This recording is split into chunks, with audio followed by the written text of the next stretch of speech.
In Korea, the media landscape is heavily influenced by conglomerates called chaebols. These massive corporations, Samsung, SK, and Hyundai, to name a few, wield significant power over various industries, including media. The interplay between chaebols and media outlets often raise concerns about conflicts of interest and editorial independence. Critics argue that journalists may face pressure to align their reporting with the interests of these chaebols, compromising the objectivity and credibility of news coverage.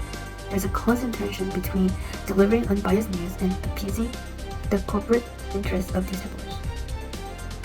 Editors sometimes intervene to modify their suppressed stories that may portray the chaebols in a negative light, undermining South Korea's journalistic integrity. However, in America, media outlets are aligned with specific political ideologies.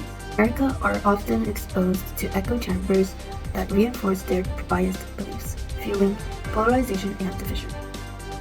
Critics often argue that corporate control of the media protest voices and limits the diversity of perspective presented to the public. Despite the dominance of corporate media, independent outlets are aligned with specific political ideologies. America are often exposed to echo chambers that reinforce their biased beliefs, fueling polarization and division.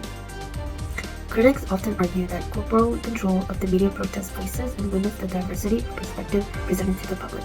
Despite the dominance of corporate media, independent outlets, and middle-class journalism often lead alternative perspective and serve as watchdogs in the era of misinformation and disinformation. As a result, there is often a delicate balance between journalistic integrity and corporate interests. Public relations play a crucial role in both Korea and the United States, acting as intermediates between companies and the public. However, degree of influence varies depending on the media landscape. For instance, in Korea, if a Korean brand violates Fair Trade Commission Act (FTCA) by engaging in deceptive advertising practices and falsely claiming its product health benefits, then the brand's failure is to address the issue, transparency, and take responsibility for its actions, which leads to worsening public backlash and repercussion. While in the United States, similar deceptive advertising practices are regulated by the FTCA. However, the legal consequences and public relations response might differ.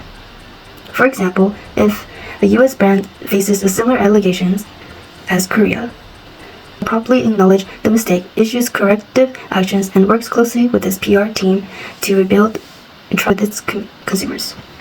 However, branches of media can occur anywhere in the world. Brands and their public relations team responses often determine the outcome and public perception.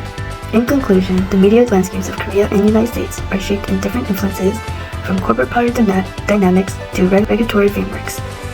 Understanding these nuances is important for maintaining journalistic integrity, navigating the ever-evolving role of public relations in the digital industry.